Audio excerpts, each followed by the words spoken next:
আমাদেরকে কিছু কথা বলার ও শোনার জন্য সকলের আগে আল্লাহর মসজিদে আমাদেরকে হাজির করেছেন। আলহামদুলিল্লাহ। আমরা জালিমদের সম্পর্কে আলোচনা শুনছিলাম।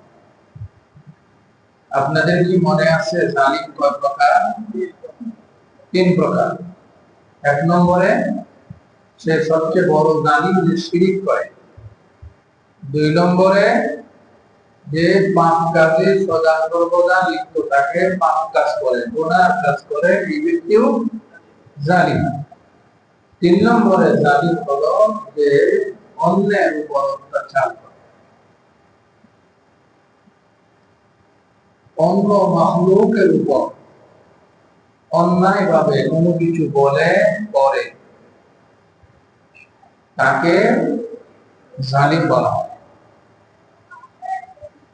তো এরকম একজন জালিমের কথা আল্লাহ পাক কোরআনুল কারীম সূরা কাসাস এর মাঝে বলেছেন। একজন জালিমের কাহিনী কোরআনে আল্লাহ বলেছেন। সেটা বলার আগে আল্লাহ কাসিমিন এই শব্দগুলির কোনো অর্থ নাই। অর্থ আল্লাহু আ'লামু বিল-মুরাদ। আল্লাহ তাআলাই ভালো জানেন এগুলোর অর্থ কি। তিলকা আয়াতুল কিতাবিল মুবিন। আল্লাহ বলতেছেন সূরা শুরু করে যে সুস্পষ্ট কিতাবের আয়াতগুলোর সুস্পষ্ট কথাগুলো আমি তোমাদের কাছে বলছি। অর্থাৎ আমি তোমাদেরকে এখন যা শোনাবো এগুলো সুস্পষ্ট কিতাবের কথা, এর মধ্যে কোনো অস্পষ্টতা নাই। এর মানে কোরআনের মধ্যেও কিছু অস্পষ্ট কথা আছে। কথাটা বুঝতে পারছেন তো? আল্লাহ এখানে কি বলছেন? কিতাবি মুবিন, সুস্পষ্ট কথা। এর মানে কোরআনের মধ্যেও অস্পষ্ট কথা আছে। তো অস্পষ্ট কথাকে মুতাশাবিহাত বলা হয় কোরআনের ভাষায়, আর সুস্পষ্ট ভাষার কথাকে মুহকামাত বলা হয় কোরআনের ভাষায়। এটাও আল্লাহ সূরা আলে ইমরানে বলেছেন মুহকামাতু ওয়া মুতাশাবিহাত। ফাআম্মাল্লাযীনা ফি কুলুবিহিম যায়গুন, যাদের অন্তরে ভেজাল আছে, তারা অস্পষ্ট কথাগুলি দিয়া গোড়ায় আসায়া একটা আমি আল্লাহ বললে আরেকটা তার, আমি একটা বুঝাইলে তারা আরেকটা, এটা হলো মুতাশাবিহ মুহকামাত মুতাশাবিহাত, অর্থাৎ অস্পষ্ট কথা। কিন্তু আল্লাহ সূরা শুরুতেই বলতেছে আমি এখন তোমাদেরকে যা শোনাবো সেটা সুস্পষ্ট কিতাবের সুস্পষ্ট কথা। সুবহানাল্লাহ। نتلو عليك من نبأ موسى وفرعون بالحق لقوم يؤمنون। যারা বিশ্বাস করে, যারা মুমিন, তাদের কাছে আমি যথাযথভাবে বর্ণনা করব মূসা এবং ফিরআউনের কথা। কার কথা বর্ণনা করবেন? মূসার কথা। আল্লাহ বলছেন যে মূসা এবং ফিরআউনের কথা বিল হক, যথাযথ আমি বর্ণনা করব যারা বিশ্বাসী তাদের জন্য। তো তাদের কি কথা? ইন্না ফিরআউনা আলা ফিল আরদি ওয়া জাআলা আহলাহা শিয়আ। ইন্না ফিরআউনা, নিশ্চয়ই ফিরআউন, আলা ফিল আরদি, এই জমিনের মাঝে, এই জমিন বলতে বোঝানো হয়েছে মিশরের কথা। ফিরআউন কোথাকার রাজা ছিল? মিশরের। ফিল আরদ অর্থাৎ ওই জমিন, মানে মিশরের কথা বলা হচ্ছে। ওয়াজআলা আহলাহা শিয়আ, সে এখানে একটা কুকর্ম করত। সে তো জালিম ছিল। জালিম আল্লাহ তাকে বলার আগে তার কর্মগুলির কথা বলতেছে। আপনারা বুঝতে পারছেন তো? 1 নম্বর কাজ কি? وجعل أهلها شيعا, সে মানুষকে দলে দলে বিভক্ত করে দিত। শিয়ার দল, মানুষকে দলে দলে বিভক্ত করে দিত, মানে পেছ লাগাই দিত। আসলে এরকম তো ফেরাউন এই কামটা করত সর্বপ্রথম। এত দূরসন্ধি মূলক ভাবে করত, যেটা আল্লাহ কোরআনে ইতিহাস করে নাজিল করে দুনিয়ার মানুষকে বুঝাইছে, দেখো এই কামগুলি ভালো না, এটা ফেরাউন করত। এখন আমরা তো মুমিন, আমরাও কি করবো নাকি? শিয়া, মানুষকে দলে দলে বিভক্ত করে দিত, গোত্রে গোত্রে বিভক্ত করে দিত, পরিবারের মাঝে বিভক্ত করে দিত, সমাজের মাঝে বিভক্তি আইনে দিত, রাষ্ট্রের মাঝে বিভক্তি আইনে দিত। কারণ সব যদি একটা মতলা হয়ে যায়, একমত হয়ে যায়, তাহলে ফেরাউনগিরি চলে যাবে। আর এই লোকগুলি কারা ছিল? ওই যে বনি ইসরাইল, বর্তমান ফিলিস্তিন মুসলমানদের যে হত্যা করতেছে না, ওই মুসার সাথী তারা ইহুদিরা। তো তাদের উপর, অর্থাৎ ইহুদিদের উপরে ফেরাউন বহুত অত্যাচার করছে, এদেরকে দলে দলে বিভক্ত করে দিয়েছে। ইয়াস্তাযইফু তাইফাতাম মিনহুম, তাদের মধ্য থেকে একজন লোককে দুর্বল করে রাখতো। ইয়াস্তাযইফু, দুর্বল করে রাখতো, তাইফাতাম মিনহুম, তাদের মধ্য থেকে একদল মানুষকে, অর্থাৎ যারা জ্ঞানী মানুষ, যারা সম্পদওয়ালা মানুষ, যারা ব্রেইনি মানুষ, ওদেরকে দুর্বল করে রাখতো বিভিন্ন ভাবে। ইউযাবিহু আবনাআহুম, তাদের সন্তানদেরকে সে হত্যা করত।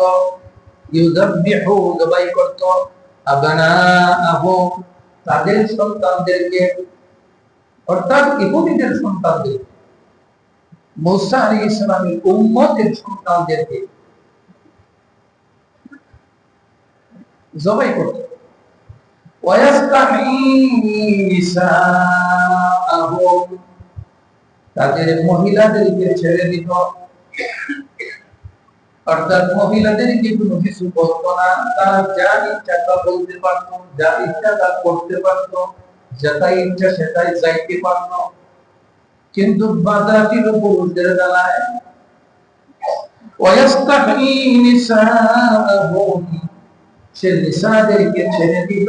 ইন্নাহু, নিশ্চয়ই সে, সে মানে ফেরাউন, সে মানে কানা মিনাল মুফসিদিন, সুস্পষ্ট ফিতনা ফাসাদ সৃষ্টিকারী ছিল। ফিতনা সৃষ্টিকারী কে ছিল? ফেরাউন, সে ফিতনা সৃষ্টি করত। কিন্তু আল্লাহ রাব্বুল আলামিনের উদ্দেশ্য ছিল, আল্লাহ চাইলেন, আল্লাহ বলেন ওয়া নুরিদু, আমি চাইলাম, আমি ইরাদা করলাম। বলেন আল্লাহ কি চাইলেন, ইরাদা করলেন। ওয়া নুরিদু, আল্লাহ বলে আমি যখন দেখলাম বনি ইসরাইলদের উপর ফেরাউনে অত্যাচার করতেছে, তাদেরকে দলে দলে বিভক্ত করে দিয়েছে, কোন মানুষকে দুর্বল করে রাখছে, তাদের সন্তান ছেলেদেরকে হত্যা করতেছে, তাদের মেয়েদেরকে উলঙ্গ অবস্থায় ছেড়ে দিচ্ছে, কোন অবস্থায় তাদের ব্যাপারে কোনো কথা নাই। আল্লাহ ঘোষণা দিলেন এইগুলো আকার হইল ফাসাদের কাম, মিনাল মুফসিদিন, সে ফাসাদ সৃষ্টি করতেছে। আল্লাহ রাব্বুল আলামিন চাইলেন ওয়া নুরিদু আন্নাহুন্না, আল্লাহ বললেন আমি আল্লাহর ইচ্ছা হইল আমি তাদের প্রতি উপগ্রহ করি। সুবহানাল্লাহ। ওয়া নুরিদু আন্নাহুন্না আলাল্লাযীনা ইসতুদঈফু ফিল আরদ। ওয়া নুরিদু, আল্লাহ বলেন আমার ইচ্ছা হইল, আল্লাহ ইচ্ছা করলে সবকিছুই করতে পারেন, কেন আওয়াজ দিয়ে বলেন আন্নাহুন্না, আমার মনে চাইল তাদের প্রতি আমি একটু দয়া করি, যাদেরকে জবে করা হয়, যাদেরকে দুর্বল করে করা হয়, যাদেরকে জাতিসত্তার খন্ড বিখণ্ড করা হয়, যাদের মেয়েদেরকে উলঙ্গ ব্যবস্থাপনায় ছেড়ে দেওয়া হয়, আমি চাইলাম তাদের প্রতি আল্লাহুন্না একটু দয়া করি, অনুগ্রহ করি।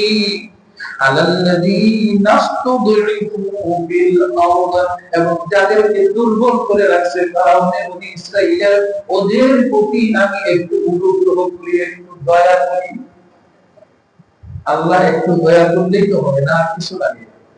হ্যাঁ, আর কিছু লাগে না?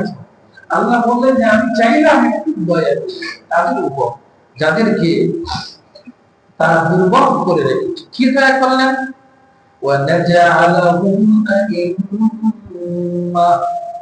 আমি চাইলাম দয়া করিয়া, অনুগ্রহ করে তাদেরকে আমি জাতির ইমাম, নেতা বানাইয়া দিব। আইম্মা বুঝেন না, ইমাম থেকে ইমাম মানে নেতা। আল্লাহ বলেন ওয়াজআলনাহুম আইম্মা, আমি তাদেরকে জাতির নেতা, লিডার বানাইয়া দেব। সুবহানাল্লাহ বলবেন না? আল্লাহ যখন চাইলেন তাদেরকে লিডার বানাই দিবেন, এবং চাইলেন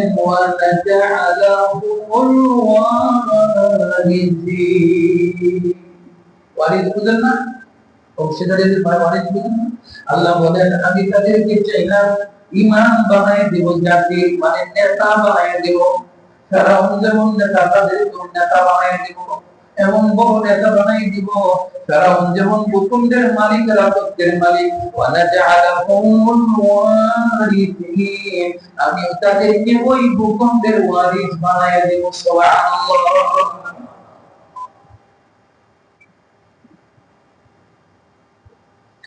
এবং আল্লাহ বললেন ওয়ানুমাক্কিনা লাহুম ফিল আরদ, পৃথিবীর মধ্যে তাদেরকে এবং আমরা ক্ষমতাশীল করব। ক্ষমতাশীল করা, লাহুম তাদেরকে, ফিল আরদি পৃথিবীর মধ্যে অর্থাৎ মিশরের মধ্যে, ওয়ানুরিয়া ফিরআউনা ওয়া হামানা ওয়া জুনুদাহুমা মিনহুম মা কানু ইয়াহযারুন। এবং ওয়ানুরিয়া আমি আল্লাহ ইচ্ছা হইল যে দেখব ফিরআউনা ওয়া হামানা, ফেরাউন এবং হামানকে, ওয়া জুনুদাহুমা এবং তাদের দুইজনের সৈন্যবাহিনীকে, মিনহুম তাদের সকলকে, মা কানু ইয়াহযারুন সেইটা দেখাই দিব যেটা তারা আশঙ্কা করছিল, যেটা তারা ভাবছিল। আমি ওইটা করিয়া আল্লাহ পাক দেখায় দেব। বলেন সুবহানাল্লাহ। এখন কি তারা ভাবছিল? ফেরাউন কি ভাবছিল? আল্লাহ পাক কি করে দেখাইছেন? আল্লাহ রাব্বুল আলামিন কোরআনুল কারীমে বলছেন, আল্লাহ পাক ফেরাউনের কাছে একটা মেসেজ একবার পাঠাইলেন এক জ্যোতিষীর মাধ্যমে। জ্যোতিষী গণনা করিয়া বলল, ফেরাউন, এই সমাজের মাঝে, এই রাষ্ট্রের মাঝে এমন একজন শিশুর জন্ম হবে, যে শিশু তোমার ক্ষমতা চ্যালেঞ্জ করে তোমার দরবারে দাঁড়াবে, এবং তোমার ক্ষমতা, তোমার রাজত্বকে খণ্ড বিখণ্ড করে সে তোমার কাছ থেকে ক্ষমতা ছিনাইয়ে নিবে। এই খবর যখন জ্যোতিষী দিল ফেরাউনকে, ফেরাউনের উচিত ছিল, মুফাসসিরিনে কেরাম লেখেন, ফেরাউন যদি বুদ্ধিমান দিত তাহলে তার উচিত ছিল তার কথা বিশ্বাস করছে।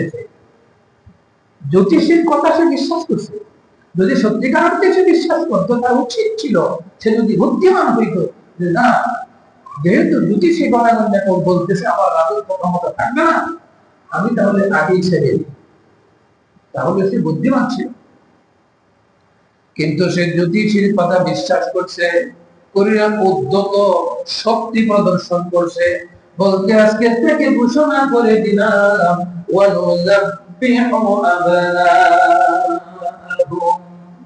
আজকে থেকে যত সন্তান আমার মিশরের মাঝে জন্ম নিবে, ছেলে সন্তান জন্ম দিবে, জন্ম নেওয়ার সঙ্গে সঙ্গেই তাকে জবাই করে ফেলবে, একজন কেউ জীবিত রাখবে না।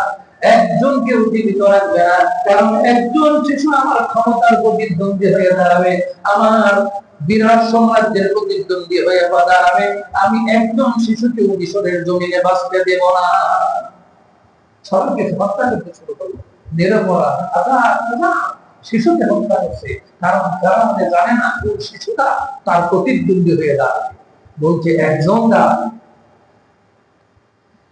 আল্লাহ রাব্বুল আলামিন চাইলেন وأوحينا إلى أم موسى أن أرضعيه আল্লাহ মুসার মায়ের মাঝে দিলের ভিতরে ইলহাম দিয়ে দিলেন। ইলহাম দিলের মাঝে আসলো। মুসা যখন জন্ম নিল, জন্ম নেওয়ার সঙ্গে সঙ্গে মুসার মা বলতেছে, ফেরাউনের লোক যদি পায় আমার এই ছোট্ট শিশুটাকে হত্যা করে ফেলবে, আমি এখন কি করব? তাফসীরের কিতাবের মধ্যে আছে, যখন তারা খুঁজতে গেল আগুনের চুলার মধ্যে ফেলে দিল, বরাবর আছে যে আগুনের চুলার মধ্যে পুড়ে মরে গেল। কিন্তু একটু পর যখন তারা চলে গেল, দেখলো এই করে কোনো শিশু সন্তান জন্ম হয় নাই। চুলার ভিতর থেকে তুলে দেখলো ফুটফুটে বাচ্চা ফুটফুটে আছে। চুলার আগুন তাকে জ্বালায় পোড়ায় একটা রুম পর্যন্ত স্পর্শ করে নাই। মুসলমান বুঝতে পারলো এটা তো সাধারণ ছেলে না, সাধারণ বাচ্চা না। সাধারণ বাচ্চা হইলে তো আগুনে পড়ে যাইত, জ্বলে যাইত, ঠিক না? ইবনে বছরে আল্লাহ ওহী নাযিল করেন, এটাকে ওহী বলা হয় না, ইলহাম বলা হয়। আল্লাহ কোরআনে বলছেন ওয়া আওহাইনা ইলা উম্মি মূসা আন আরদিই, আমি মুসার মায়ের ভিতরে ইঙ্গিত দিলাম, ইলহাম করলাম, শিশুকে দুধ পান করাও তাকে। খাদিজা খিফতি আলাইহি ফাআলতিহি ফিল ইয়াম্মি, অতঃপর যখন তুমি আশঙ্কা করবে এই সম্পর্কে যে তখন তাকে ফেলে দিবে ফিল ইয়াম্মি, সাগরের মধ্যে। ওয়ালা তাখাফি ওয়ালা তাহজানি, আল্লাহু আকবার। আল্লাহ নাম দিয়ে বললেন বাচ্চাকে দুধ খাওয়া, সুবহানাল্লাহ। আর যখন তুমি মনে করবা এমন অবস্থা হবে তোমার বাচ্চাকে হত্যা করে ফেলবে, তাহলে কাঠের বাক্সের মাঝে ধরিয়া সাগরের মধ্যে পালাইয়া দাও। কথা বুঝছেন? সাগরের মধ্যে পালাইয়া দাও। পালাইয়া দিলে তো মায়ের মন মানে না, মায়ের মন তো কাঁদবে।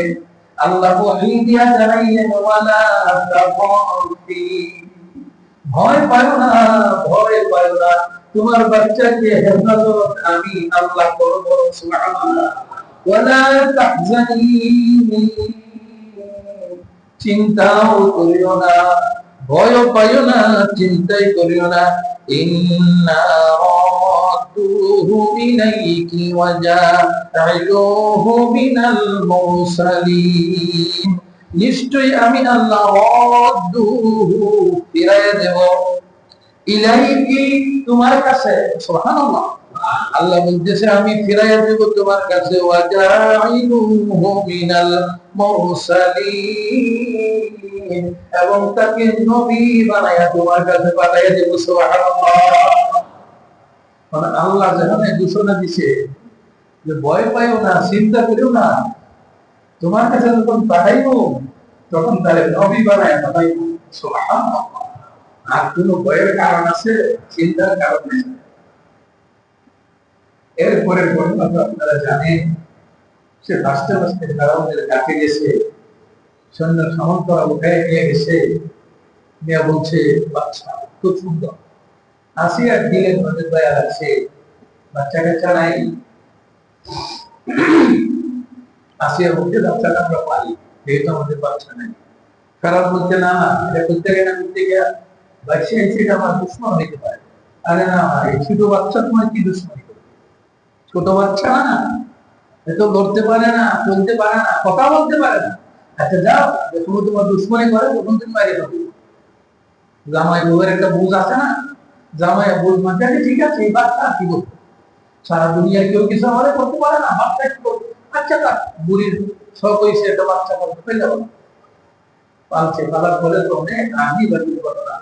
কোরআনে মধ্যে আসছে একদিন সেও কোলে নিচ্ছে সেইটা তোমারই বল লাগে বাচ্চারা আদর করে তোমার দেয় না দিছে একটা থাপ্পড় ছোট বাচ্চা এমন ধরে থাপ্পড় মারছে এরাও পাঁচ করতে পারে এখন ওকে ওই থাপ্পড় মারছে তো বাচ্চা কি বুঝে থাপ্পড় মারছে ওই এরকম করে এই আমার নাতি দাঁড়িয়ে ধরে যাবে কানা ধরে এরকম করে না ওইটা কি বুঝে নাই আসিয়া তুমি তো বোঝো নাই চটটা তো তুমি খাও এই ছিল এই যে ছোট বাচ্চা এত জোরে চট দিতে পারে এইটা আমি বিশ্বাস করি না এত জোরে চট করি ছোট বাচ্চা দিতে পারে না কারণ চটটা তো আমার গালে লাগছে আর বুঝতে পারছি এটা ওজন কতটুকু কারণ আসলে তো তেমন আমি চট খাই খাইছি বুঝলে কি বলতে সে বলছে আরে না না বাচ্চা মানুষ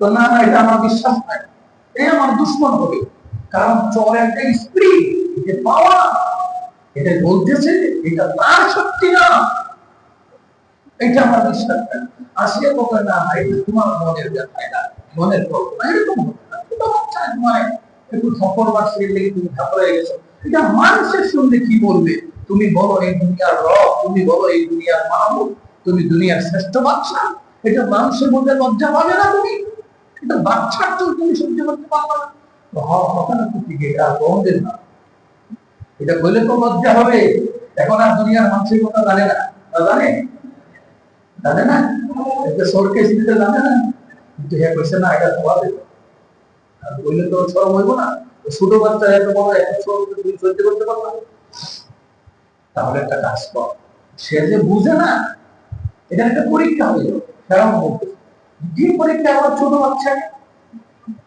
তো এক জায়গায় একটা আগুনের টুকরা দাও আর একটা সোনার টুকরা ছেড়ে দাও দেখি বাচ্চায় কোনটা করবে যদি সোনার টুকরা ধরবে তাহলে বুঝবো এই বাচ্চা সোনা চিনে তাহলে একেবারে কাল্লা কেটে দেবে আর যদি আগুন ধরে তাহলে বুঝবো বাচ্চা বুঝে না তাহলে তাকে ছেড়ে দেবে আসিয়া তো পড়ছে মহাবিপদে কি করবে বাচ্চাটা তো আসলে জ্ঞান বুদ্ধিমান বুঝাই যায় ছোট থেকে এখন কি জানি করে এখন পিড়াপিড়ির মধ্যে পরীক্ষা শুরু হয়ে গেছে একটু আগুনের টুকরা এক জায়গায় রাখছে আর একটু সোনার টুকরা ছেড়ে দিয়েছে আজ মহলে মুফাসসিরিনে কেরাম বলেন রব্বুল আলামিন এই শিশু মুসা নবীর ভিতরে কোনটা সোনা কোনটা আগুন বোঝার ক্ষমতা আল্লাহ দিয়েছিলেন সে সোনার দিকে যাচ্ছিল আল্লাহ রব্বুল আলামিন কুদরত দিয়া তাকে আগুনের দিকে ফিরিয়ে দিল একবার সোনা ধরতে যায় আরেকবার আগুন ধরতে যায় যখন সোনা ধরবে সে বলতেছে তলোয়ার রেডি করো সোনা ধরবে আর দুই টুকরা করে ফেলবে আল্লাহ রব্বুল আলামিন তো চাইছেন ওয়া নুরিদু আন্নাহুন্না আলাল্লাযীনা ইসতুদঈফু ফিল আরদ আল্লাহ ইচ্ছা করছে না তার ক্ষমতাশীল বানাইবো এর লাগি সে আগুন ধরে বলছে সুবহানাল্লাহ যে আগুন ধরে বলতে বাচ্চাদের একটু স্বভাব হইল যাই সামনে পায় মুখের মাঝে ঢোকায় আছে না নাই এটা ময়লা না ভালো জিনিস সে বুঝে যা মুসা আলাইহিস সালাম আগুনের টুকরাটা ধরিয়ে মুখের মাঝে ঢুকায় গেছে আসিয়া যায় দৌড় মারিয়ে দুনিয়া তার মুখ থেকে আগুনের টুকরা বের করে বলতেছে তুমি না বলছিলা বাচ্চাটা বড় বুদ্ধিমান যদি বুদ্ধিমান হইতো সোনার টুকরা বলতো আগুনের টুকরা ধরিয়ে দাও আমার কলিজার টুকরা সন্তান মুসার জিহ্বা পুড়ে গেছে তাড়াতাড়ি মুখ থেকে আগুন বাইর করছে এই জন্য মুসা নবী কিছু টুকরায় টুকরায় কথা বলতেন জিহ্বা পুড়ে গেছিল অনেক লম্বা কথা